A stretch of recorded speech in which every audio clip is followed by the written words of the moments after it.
Thank you very much, Director Strach. Chairman Hall is recognized for a question. Thank you, Madam Chair.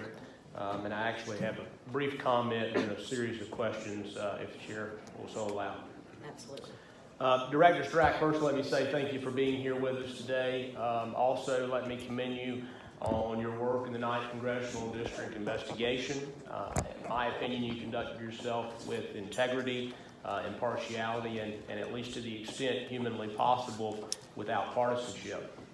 As a co-chair of this committee, it is my desire and hope that Governor Cooper's Board of Elections will retain you in your current role, if you so wish to be retained in your current role, and particularly in light of recent events, it is my opinion that were they to release you from your position, that would be just simply an act of naked partisanship. I know you can't comment or say anything in response to that. But I do have a series of questions I want to ask you, some of which you have somehow presciently answered already today.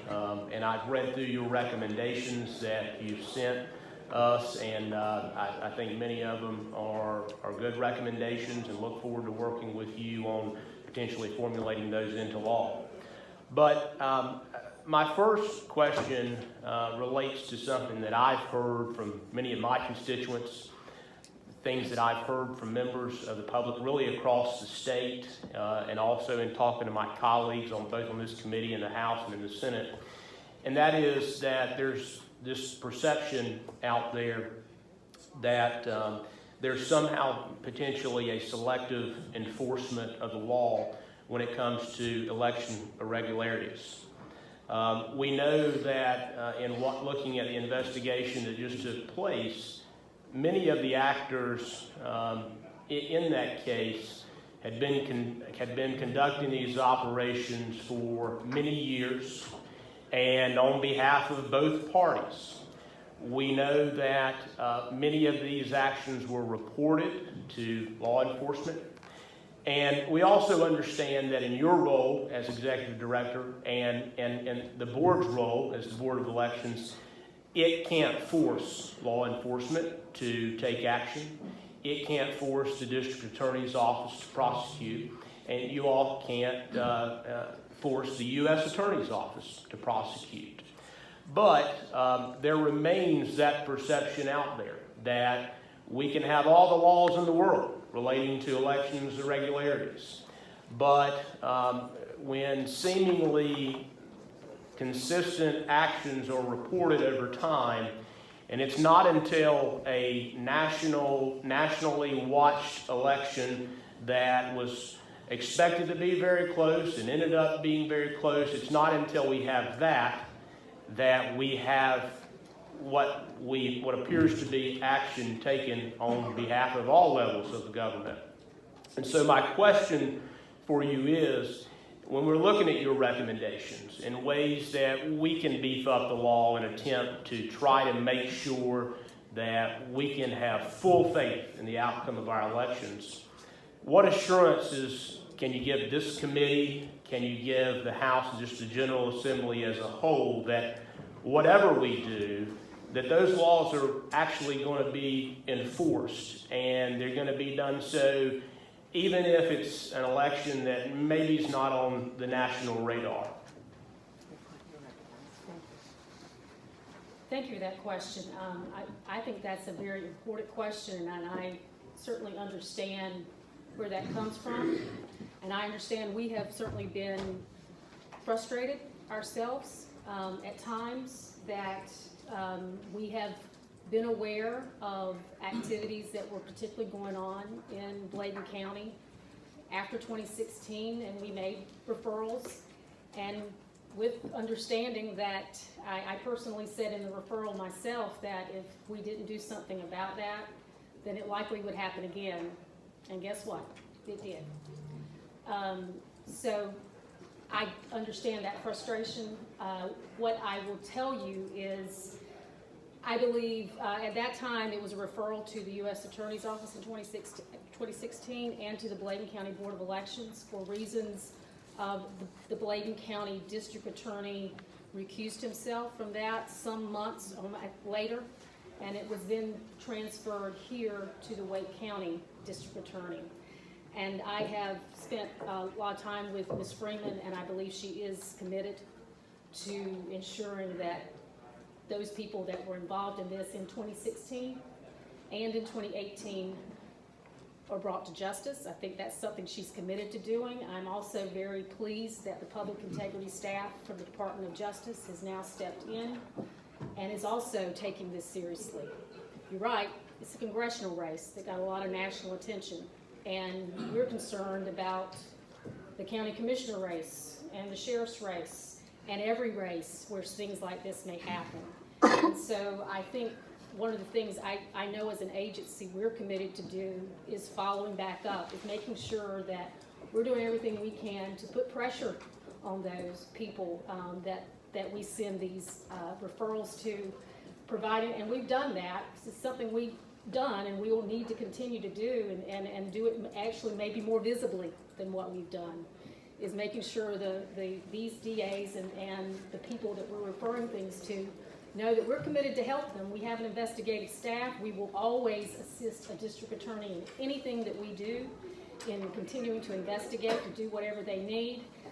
One of the things that we have in the statute, in the campaign finance section, is there is actually a statute that says that if the board refers something, within 45 days, if a prosecutor does not act, then any individual can ask for a special prosecutor. 45 days is probably a little too short for anybody to sort of react, but after some point of time, that might be something that would be good for this body to consider, is putting some similar language in the election administration side, so that if something like this happens and a certain amount of time goes by, appropriate amount of time for a district attorney to investigate, and there's been no action, that someone can ask for a special prosecutor to be called. And so that might be something that could be done. But as the state board, I know that the staff there, I'm committed to making sure that anytime the board is serious enough to make a referral, or we see violations that are going on, we'll continue to put pressure on those that or should be carrying out those referrals and charging them. And thank you for that. Look forward to continuing to have those discussions with you. My next question deals with something you talked about just a moment ago, and that's potentially enhancing the punishment classification for some acts related to election irregularities, and you mentioned some of the potential changes. My question is, will you guys at some point make some specific recommendations in terms of what specific statutes you would like to see the punishment level bumped up to, and if so, what you feel like that punishment level will be? Yes, Representative. We can certainly do that. That's one of the things that we were trying to highlight, is those actions that are criminal violations in the statute where the violation would actually impact or interfere in the election. And right now, as you see, the bulk of those are Class 2 misdemeanors. So yes, we would be happy to provide an itemized list of those. I'm not sure that I'm the best person to speak to exactly how tough that penalty, the felony, needs to be to have an impact, but I definitely think it needs to be tougher than a Class I felony. But yes, we would certainly would love to put forward to you specific statutes with this. Thank you, Madam Chair. You also mentioned the website where folks can report potential irregularities through that website.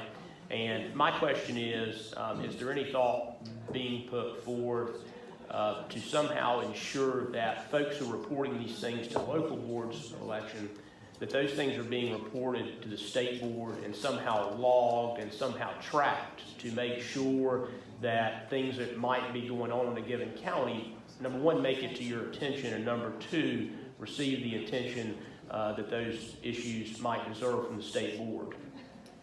I think that's a great suggestion, and everything that comes into our office it's set up as an investigation if it's something that warrants a potential violation. warrants a potential violation, we have facts to substantiate that there potentially is a violation. We set it up, it's logged. We ask all 100 county boards of elections if they get complaints or allegations to forward them on. And once they are forwarded on, they become part of our process too. They get a number, they become logged. But yes, there are times I think that we need to make sure that all of our counties are turning over any complaints that they may receive, and that's certainly a directive that I can make sure that we follow back up on. Thank you, Madam Chair. One more question. In reading through your recommendations, all, in my opinion, for the most part, good recommendations and a great start that this committee and others should look at. Some of them, arguably could be said to overlap if you wanted to enact them all. And so my question is, in your suggestion to this committee, that was, I hope, was sent out to the entire committee. If not, it will be. Do you mean that for that to be a menu, or is that a package? That is, do you present that in terms of here is a selection of things that I think would be good, or do you mean that to say, I think you need to do all of these things? Thank you. I certainly think there are recommendations we'd like to see action on those, but it's a menu. It is certainly for the committee to consider, such as, for example, the witnessing the dateline. That's something we're not really sure what the answer to that is. And so we would ask you to think about that. But yes, these are all, I think, the recommendations that I think are important to the process, but we certainly understand that we would want you to act on those that you think are important, and hopefully as many of those could be addressed.